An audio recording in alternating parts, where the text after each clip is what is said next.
The Ninjago movie gave us a very large handful of new Ninjago minifigures, and a lot of them are fantastic in a different way, but of course the main staple of any line will be the ninja minifigures themselves. And not long ago, I did do a video where I talked about the casual outfits from that movie minifigure line, but in today's video, we are actually going to cover their actual ninja suits, take a look back and see what the movie had to offer in terms of their main appearance. And honestly, I do think it's a very mixed bag. So sit back, relax, and let's take a look at the main suits for the movie Ninja and answer a very important question: are they worth getting today? I'm going to approach it in similar vein to how I did with the casual suits. I'm going to take a look at it from my least favourite to my most favourite. In terms of the least favourites, it is definitely going to be Zane. I realise I have put him at the bottom for both of them, but the thing is that I really do feel like he had some of the weakest minifigures from the movie. The print and the details are fine, but the thing is that it feels like there is just a lot missing, and it's just not really a good colour scheme to go along with it.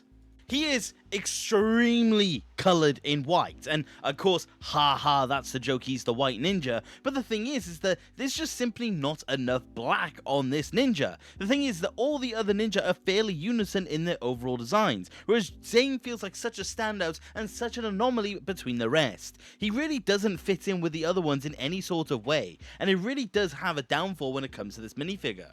But I will say, funnily enough, when you do remove the mask, he kind of looks better in a really weird way. I don't really know how that works, but the thing is that the addition of the hair definitely does help. But I do still think, generally speaking, it is a weaker Zane minifigure in general, not even just in context of the movie minifigures. I just didn't really connect with this in a lot of ways, and ever since I've owned it, it just hasn't really been a good one in my mind. But I will say another good addition, even though it isn't canon, is of course his weapon. He does use a bow, and it does give a little bit of an improvement, I think mainly because it does add more colour to the minifigure, but it definitely just doesn't rescue in any way. It's just on an overall a minifigure, like I said, that I just never really connected to. There's not really much to go for it, and definitely one of my most forgettable Zane minifigures. It's just weak.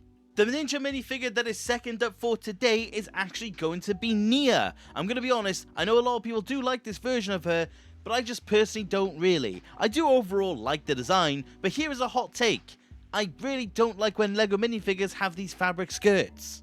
Yes, I do appreciate the details and all the other little bits that come along with it, but I really just don't care for it. The thing is that I feel like it just simply restricts the posability. But I will say, to remove that and put that to the side, I will say that the rest of it is pretty good. I really like the colours. This was the beginning of Nia really going into these more greyish schemes. I also like the fact that she does have arm printing. She does have a really nice amount going for her. I really do think it is solid for a lot of different ways. But I will say, the other downfall is the fact that the Season 8 version of Nia just quite simply did do it better. This is where I will get into another general complaint I have about these minifigures, and it's the fact that I just simply do not like the movie mask. So for near enough all of these minifigures, I have to say I do just prefer it when they have their hair pieces, because these of course really do go well with these minifigures, and especially with Nia's, because it's so big of a hairpiece, it definitely does have a lot more of a pronunciation to it. It gives us much more of a defined silhouette, and I definitely do think it's an overall net positive for the minifigure. It's just an overall improvement and definitely does contribute to the very nice look of the minifigure. And again, in similar vein to Zane, you can give her the non-canon weapon. The spear is a nice addition, I have to say, although I will say the Season 8 version of it is just most better because the colours fit more. But this isn't a bad addition whatsoever. But I will say on an overall, this Nia minifigure is good. I don't have any outright complaints with it apart from the skirt, but the thing is that the Season 8 minifigure really did just put this one down in a lot of ways. It's just, that one did everything I like about this Nia, but just simply better. Third up, or really a minifigure that's just down the middle for me, is actually going to be the version of Jay. I have to say, initially speaking, I really didn't like this minifigure, but I'm going to be perfectly honest, it is definitely starting to grow on me. The details on this minifigure are honestly really cool. You can see the inspiration in this Jay for a lot of future Jays, mainly Season 8 and Season 11, but the thing is that I really do appreciate not only the design, but also the colouring of it. Again, initially speaking, when I first had this minifigure, I never cared for the legs. I always thought the really weird addition of that orangey red ropes were just a bit strange, and it felt like I should have just had more blue. But honestly, re-looking at this figure once more has actually given me more of an appreciation of it. But I will say, the torso is definitely what's carrying the minifigure. I really appreciate these details, and I definitely like the fact that the dark blue is taking more of a precedence over the light blue. It reminds me a lot of the Fugitive outfit, which is another one that I really like. So I definitely do have more appreciation for this.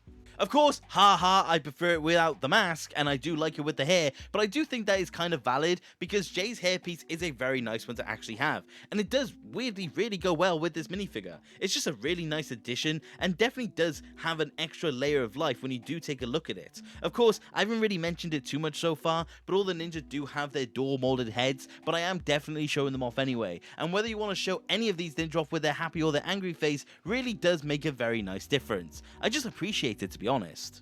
But funnily enough, this is actually one of the only ninja in this set where I actually feel like the weapon doesn't really make much of an improvement. I really don't care for his flail. The season 11 one, while still not perfect, actually does do it a lot better. This one is just a bit nah.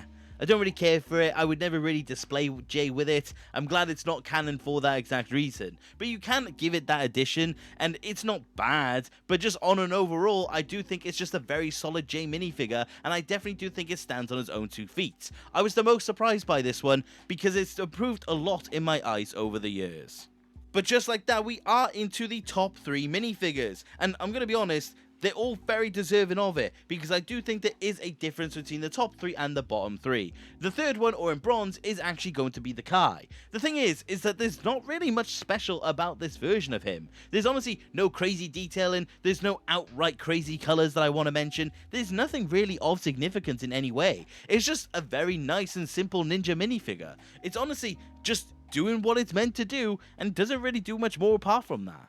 But I like it. The colours are consistent, like I said, simple details, but the details are nice and to the point, and I have to say, it does just have a very nice presence about him. Is it my favourite Kai in the world?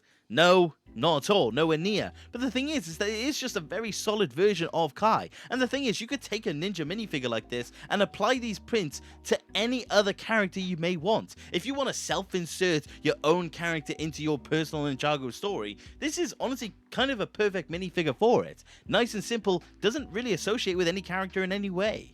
You may even see that as a criticism, but personally speaking, I really don't. I actually think it's really cool that this is a suit that you do have a universal application to it.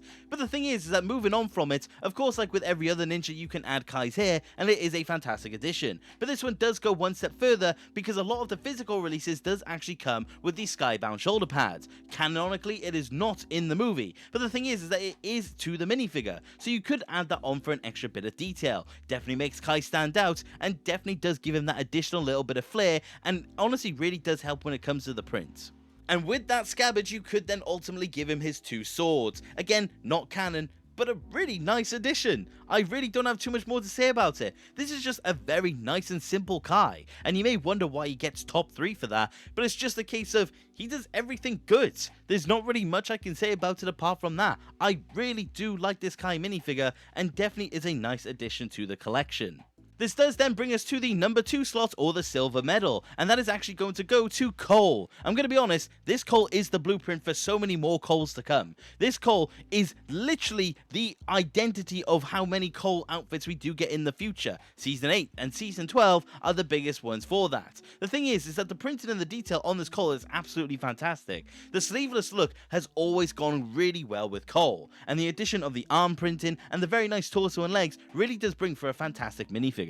I like literally every single angle of this Cole. I think every single purpose for it is definitely there. It is extremely solid in every regard. I honestly don't really have too much more to say, because it is ultimately like every other ninja movie minifigure, being the fact that it is a more simplistic print. And I do think it does extend into what I was saying when it does come to Nia, which is the fact that the Season 8 one does do it better. But the thing is, as to why it's so high up, is like I said, is literally because it is the foundation of many Cole designs. Again, taking off the mask and giving him the man bun It's just really cool. This Cole has so much good detail to him. Honestly, just has so much going for it. I don't really know what else to say about it because it's just good. The minifigure just kind of speaks for itself. So that's why on an overall, I'm very impressed by this Cole minifigure. It's definitely a standout for me. It stood out to me when the movie came out, and it still stands out to me this day. I have to say, it is a fantastic addition. But there is one, in my opinion, that is better. And that is the Lloyd minifigure. This, of course, is the staple of the Ninjago movie and the main character himself. And I have to say, this design is absolutely fantastic. It takes all the fantastic details that we had on all the other Ninja and definitely did amplify it to the max. You do have the amazing arm printing, you have the amazing details all over, and you have that fantastic color scheme of black, green, and gold. I really do think there is so much going for this Lloyd, and again, is the blueprint for future Lloyds. I mean, the Season 8 Lloyd is literally this Lloyd color inverted. Just in similar vein to Cole, there's just not really much in the way wrong with him. Every angle he looks great, he has all the detail or the texturing that you could ever want. I really don't have too much to say about him in a really weird way. It sounds strange because it is a minifigure I ultimately want to praise, but the minifigure just kind of speaks for itself. Taking off the mask just continues to look fantastic. I love what they did with Lloyd's hair in the new design, and of course the face print is also absolutely fantastic. The thing is that even without the mask, he does just have that presence about him. In my opinion, this is possibly the best they could have done with the movie Green Ninja suit. It feels like they did take everything that I would have wanted in this outfit and just completely nailed it in every single regard. Honestly, I am extremely impressed. And then the last edition of his weapon, and this is the only one that is technically canon because you do actually see it in, I believe, 2 shots. So you can give him the sword and say that this is actually what he was meant to have, and it is a fantastic sword at that. It's definitely one of my favorite Ninja minifigure pieces. I will say the only problem with it is the fact you can't store it, but I have to say it's a fantastic addition for Lloyd. But overall, it is, of course, without a doubt, the best of the Ninja movie minifigures. It just has everything you want and has all the good things of every other minifigure jam-packed into one. Kudos to you, LEGO. But that is all of the movie Ninja minifigures, and put them all together and it does create a very good looking team. Like I said, all the individual complaints are definitely still there. In particular, like I said, Zane just feels so much like a difference from the rest of them. But I do think when you do bring them together, they do look absolutely fantastic. But of course, who a ninja without their master?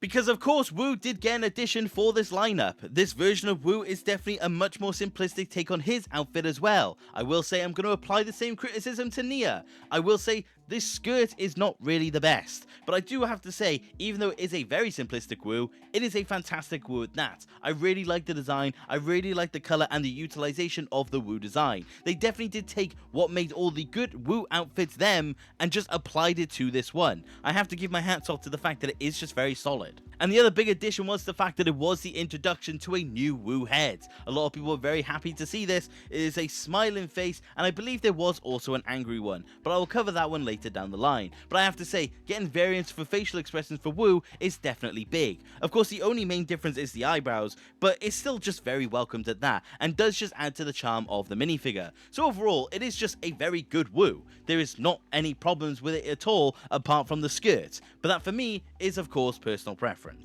But this does lead to the begging question that I did ask. Are these worth going back and getting today? Well, the thing is that these are extremely cheap minifigures. All of them were extremely common, they were very easy to get, there was nothing that was hidden behind any sort of expensive set by any account. You could get any of these that you wanted for a completely fair price. And for that reason, if you do like them, I feel like there is no reason for you not to. If you enjoyed the movie, you can get this going. Honestly, you would not be disappointed, especially considering how easy they are, like I said. If you're not a fan of the movie, honestly, just take a skip on these minifigures. You don't need them unless you like any of the pieces in particular. If you do like them for any regard, yeah, do it. And I will say, you won't be disappointed. But if you just never cared for the movie, if you've got your problems with the movie, just take a skip. Just take a line of minifigures from the show and go from there. But honestly, I do think if you want an opportunity to get some very solid, very simple looking ninja, this is for you. But on an overall, it was honestly really fun just to take a look back at these minifigures. Obviously the movie is long gone by now and not a lot of people really talk about it anymore, unless it's to criticize it. So taking a look at it in a more positive spin and looking at some really cool and simple ninja is just really nice to have. But luckily, we are going back to the show for the next edition of my minifigure reviews, as we will be taking a look at Season 8. And honestly, that is where things will definitely get a lot more interesting. But like I said, let me know what you do think of the movie Ninja. But that is about it for today, you guys, and thank you very much for watching. And if you did enjoy the video, please consider subscribing. It is so fun having people to discuss Ninjago with. And also, if you do want to support the channel any further, which you do not have to, you could always consider becoming a channel member and joining the legends on screen. A particular shout out to the eternal legend, Grandmaster Sensei 28208. Thank you very much, my friend. But like I said, I hope you enjoyed the video and have a lovely day. And take care, guys. Okay,